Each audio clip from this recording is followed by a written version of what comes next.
And now we're coming to the summer, and Disney is right now seemingly telling everybody out there that projections for the summer don't look good. So we are dropping our pants down around our ankles to levels that we have not done in better than a decade or more on prices for these hotels just to try to get people to show up.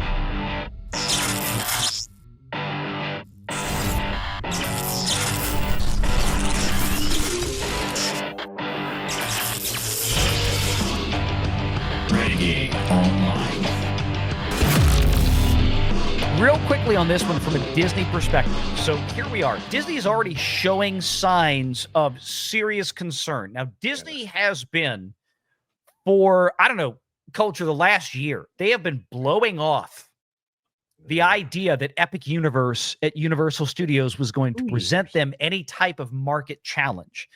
They were, we welcome the competition, kind of that typical corporate boilerplate language that comes into play when the competition comes up with something that is absolutely earth-shattering when you're the market leader as Disney, which Epic Universe absolutely is. And they go with we're welcoming the competition and all this kind of stuff. There is a tremendous amount. You look at social media right now, and this is what's been very, very telling. The most ardent, most dedicated, most absolutely indestructible, diehard Disney bloggers and vloggers out there.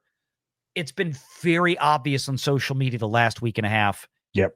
They cannot ignore Epic Universe, and they've already shifted their diehard Disney channels into starting to cover wall-to-wall Epic's opening. Yep. Comcast and Universal has sent all of these Disney people invitations to come into the park with their cameras and vlog, and they're all going that route. One of Disney's most lucrative marketing arms is their relatively low-cost vloggers. Yep. Disney, the family blogger, because it's access. Just access. It's access, right? All they got to do, give them free tickets, free access to Disney parks, give them behind-the-scenes stuff, give them a couple of movie tickets here and there, let them get into shows at the front of the line, send them some perks and merch. It's a very, very low-cost thing, and we're talking about collectively Disney vloggers that get tens of millions, hundreds of millions of views each and every year, especially as we approach the peak of summer travel season. Yep.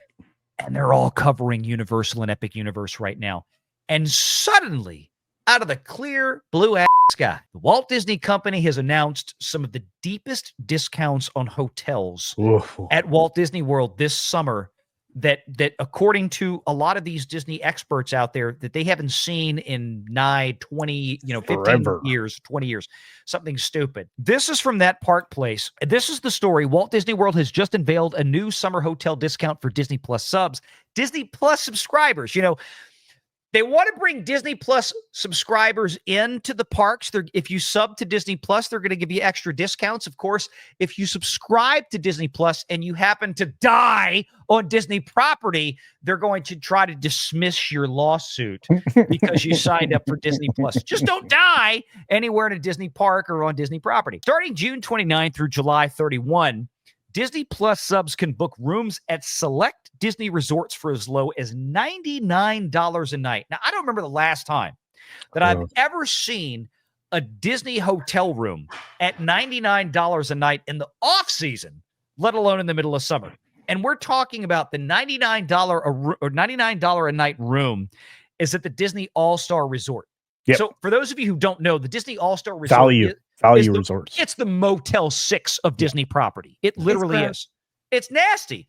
Sorry, it's gross. I would never stay there.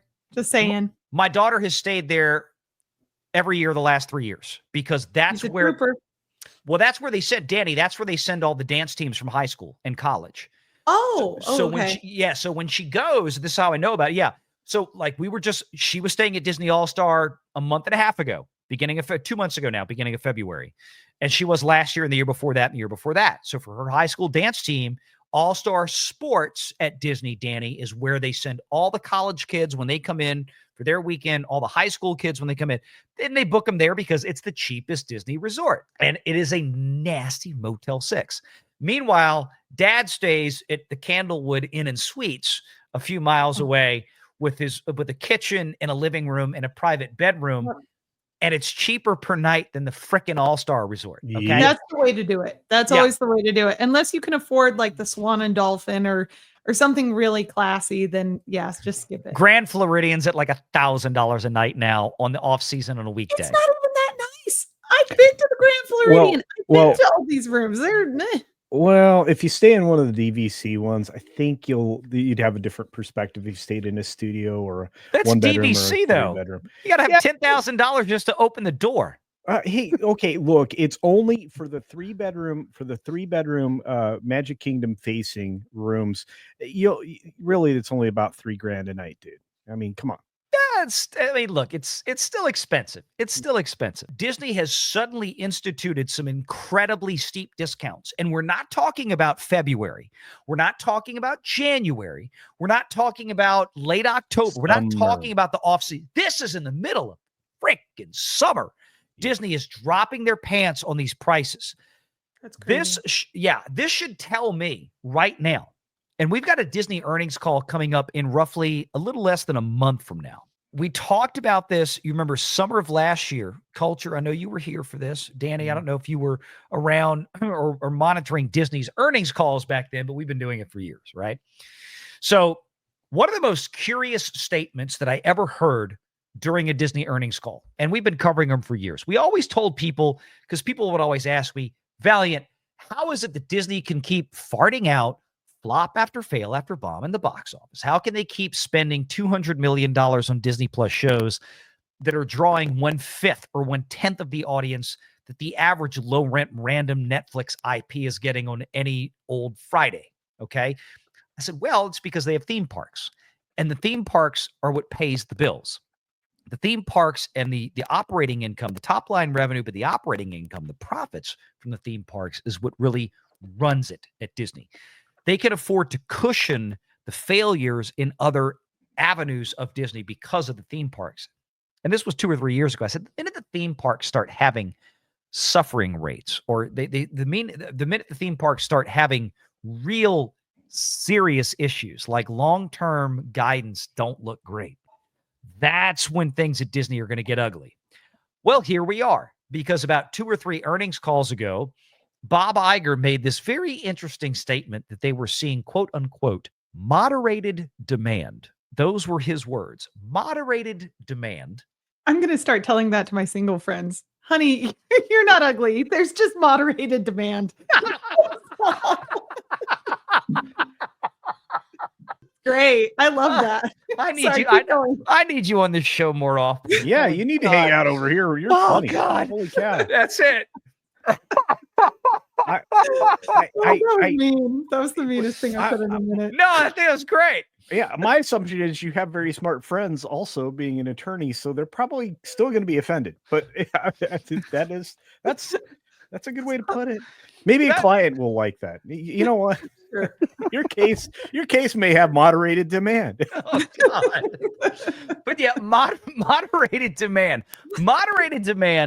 for Disney parks.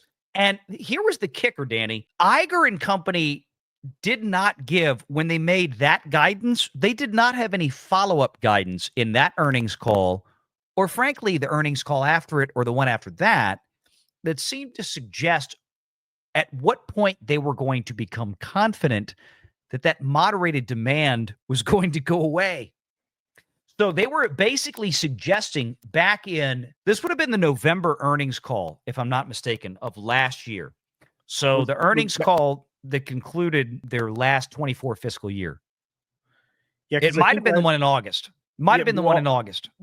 All I know is that it was followed up by that tech conference that they go to every year. I don't remember when that was. Morgan Stanley and all of them, I think, are later. Yeah. But this was at least 2 or 3 earnings. The point is this: yeah, they didn't have any idea when they were going to come out of this. So we were all like, wait a minute, Disney is just now saying that they were going to see fewer people showing up in the parks. So this is a company that has been jacking up prices in the theme parks now for the last several years. We're getting confirmation, and we knew this is what was going on, but we're now essentially getting confirmation from Disney based on their own statements and their own financial reports that indeed they are losing traffic in the parks, and they are barely just keeping up by raising prices so that even though they got less people coming in, they're still showing park revenues going up by 5% or 8%, even though inflation has gone up 20 or 30% in the last few years. They're just raising ticket prices, but fewer people are showing up. And now we're coming to the summer, and Disney is right now seemingly telling everybody out there that projections for the summer don't look good. So we are dropping our pants down around our ankles to levels that we have not done in better than a decade or more on prices for these hotels just to try to get people to show up. And what it seems like they're doing is Disney realizes right now all of the energy, damn near 100% of it, is all behind Universal's Epic Studios with the videos coming out. And the crazy part, the funny part that we always talk about, Danny, is that do you know who basically paid for Epic Studios to be built? Disney. When Disney decided that they wanted to claim the last remaining share of Hulu, right? They spent $70 billion to buy out Fox and their 33% share of Hulu. The only last man standing out there was Comcast in their 33% share of Hulu. And there was a forced buyout that triggered last year with a minimum value of $8.5 billion, to which Disney has already written a check to Comcast for $8.5 billion. Guess what, Danny? It gets worse. They still owe them about another $3 to $5 billion. Guess what Epic Universe cost to build? From what the best information we have is about $8 to $10 billion or less.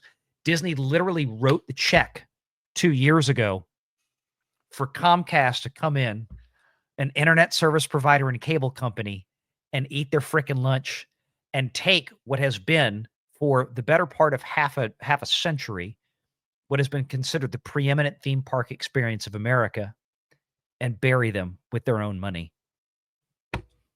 It's been a glorious little turn of events here. Make sure you're subscribed to Valliant Renegade and join us every Sunday at 6 p.m. Eastern for the live show.